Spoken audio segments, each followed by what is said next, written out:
You just met with the Armenian president, I think an hour ago or 2 hours ago, and it seems to me you had pretty lengthy discussion with him. And what did you talk about? Is there any solution for Armenia? Is there any middle ground for the country, for Armenia, or this is over? It is not over. It is not over. And we definitely have not given up on Armenia. We have definitely not given up on Armenian people. That's not going to happen. Okay. First, we talk about what has happened and the decision of the president concerning the customs union.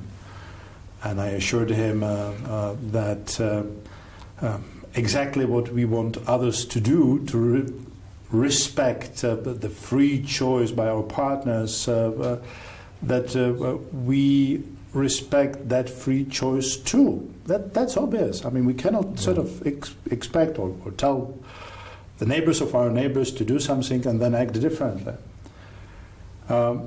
We have talked a little bit about the past and the negotiations and trust and confidence. But even more importantly, we have been talking about how we could build on what we have achieved in those years of cooperation, what we have achieved in those negotiations, and build up the cooperation in a very important area for Armenians' reforms and modernization. Mobility, people-to-people contacts, talking about people. Good governance, rule of law, democracy, fight against corruption, and sectorial cooperation. And I told the President that, there are certain principles we are not going to give up on, and one of the principles is that our partners define the ambitious. Our partners define the way they deliver on the values and principles, and we then do our best to match those ambitions through the real actions and support. These meetings today were about reassuring each other that despite this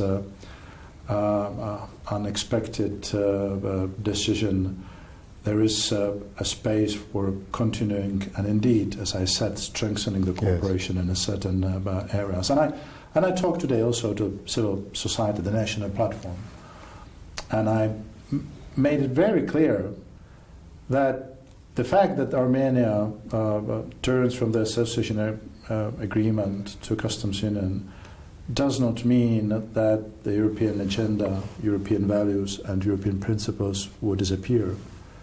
It does not mean that what the civil society have achieved through promoting the European agenda, the level of delivering on the fundamental rights, that is going to disappear.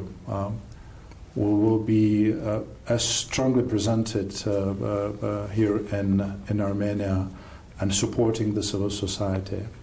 And also working with authorities that in that area we do not walk backwards, but we go forward, maybe not as fast and maybe not in such a complex way, but we go forward.